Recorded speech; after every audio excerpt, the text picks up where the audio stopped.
Creativity is an addiction. It will bite you.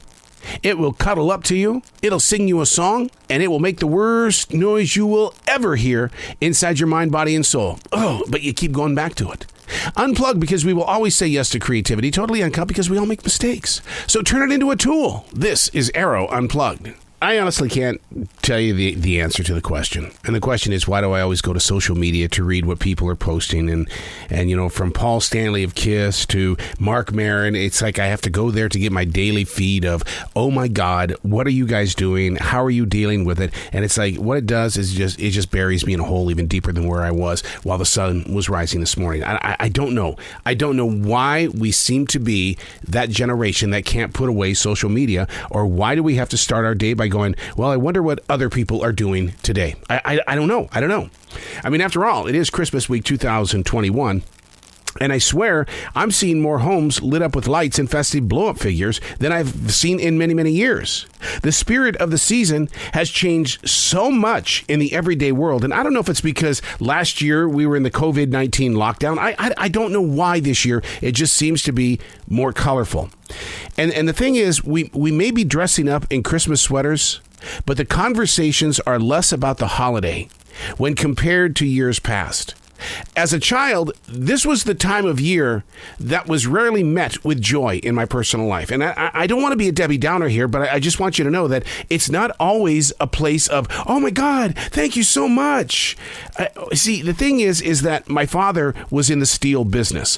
And every year at Christmas, for some reason, his company was either on strike, or because of things that were happening on the East Coast, they were laying off every employee they could get their hands on. So Christmas was always the Salvation Army. Now, here's the positive. I'm very grateful for the Salvation Army. I've always been extremely grateful for the Salvation Army. I'm not complaining here.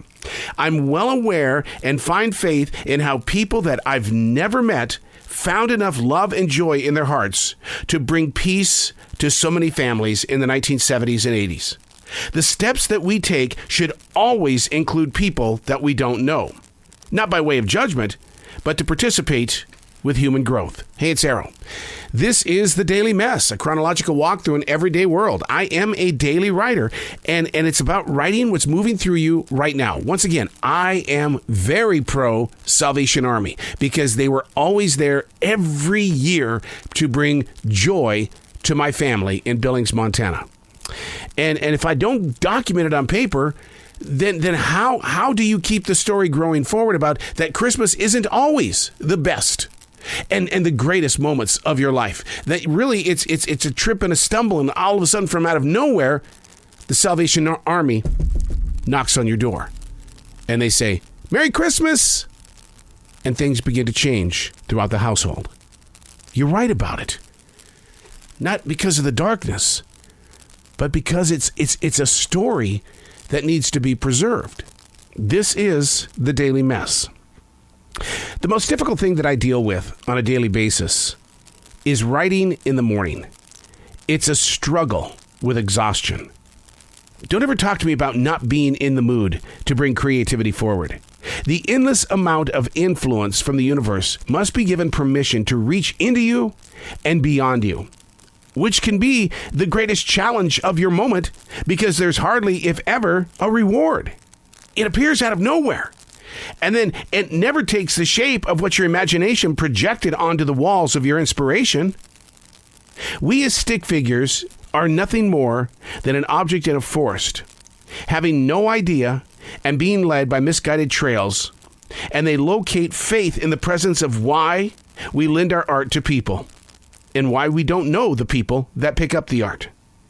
It's such an awkward journey, this thing called creativity. The outcome of thought isn't what's dropped on a page due to a serious drought caused by other creations. It's the physical act of taking ink and letting it meet the edge of a page. Does that make the outsource improv? I want you to seriously think about that. In all things creative in your life, was it ever planned out?